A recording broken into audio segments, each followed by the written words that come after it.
안녕하세요, 김준민 원장입니다. 다른 사람의 권유로 입냄새 치료를 받으러 오시는 분들이 계십니다. 입냄새가 나는 것을 어느 정도는 알고 있었지만 결정적으로 다른 사람의 권유로 치료를 결심하는 경우인데요. 주로 남편이나 부인 또는 연인의 권유로 치료를 받는 경우가 많습니다. 입냄새는 일상생활에서도 불편한 문제지만 특히 애정 표현을 할 때 더 큰 문제가 되는데, 이 심한 입냄새는 사랑하는 사이라도 극복하기가 어려운 문제가 아닐까 생각합니다. 얼마 전 치료를 받은 환자분도 부인의 권유로 치료를 받게 되었습니다. 증상이 많이 심했던 분인데요.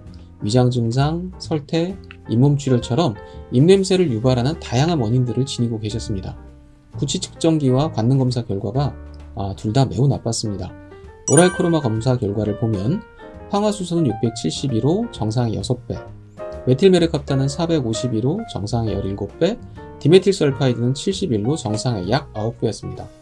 칼리미터 측정 결과도 195로 정상의 약 2배였고, 직접 냄새를 맡아본 관능 검사 결과도 매우 심한 5점으로 판단을 했습니다. 환자의 측정 결과는 황화수소도 높지만 메틸메르캅탄과 디메틸설파이드의 수치가 상대적으로 더 높았는데, 특히 메틸메르캅탄의 수치가 정상의 17배나 될 정도로 매우 높았습니다.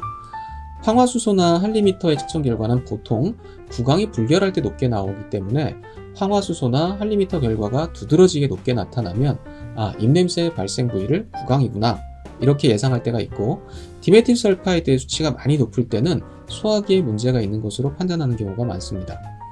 메틸메르캅탄은 치은염 같은 구강염증이 있을 때나 위장이나 식도에 염증이 있는 상태에서 속에서 냄새가 올라올 때 높게 측정이 되는 경우가 많습니다.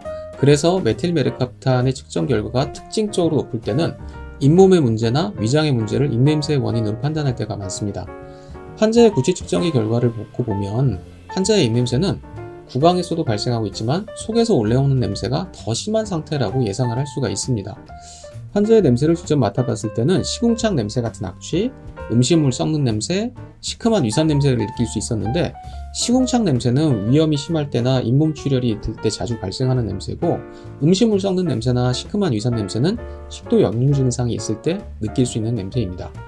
환자는 오래전부터 명치가 쓰리고 신물이 올라오는 증상도 심했었고, 양치를 할 때면 잇몸에서 피가 날 때도 많다고 하셨고요. 설태도 많이 끼어있고 입도 건조한 증상을 가지고 계셨습니다. 구취 측정 결과와 환자의 증상을 종합해서 판단해보면 환자의 입냄새는 속에서 올라오는 냄새가 가장 심하고, 거기에 구강에서 발생하는 냄새도 같이 있는 것을 알 수 있습니다. 환자의 혀사진을 보면 누렇고 끈적끈적한 설태가 끼어있는 것이 보이는데, 이런 설태는 위장에 습열이 있을 때 잘 발생합니다.